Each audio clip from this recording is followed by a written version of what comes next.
கச்சி மயில மேகாட்டு கோவிலில கதை ஒண்ணு நடக்குதம்மா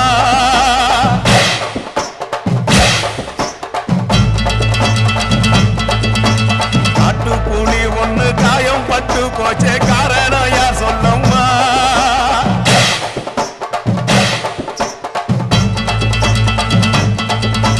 சாத்தாவோடு கையில் சத்தம் முழங்கிட தாயணி பொங்கிடம்மா சாத்தாவோடு கையில் சத்தம் முழங்கிட தாயணி பொங்கிடம்மா சூளக்காளியே அத்தா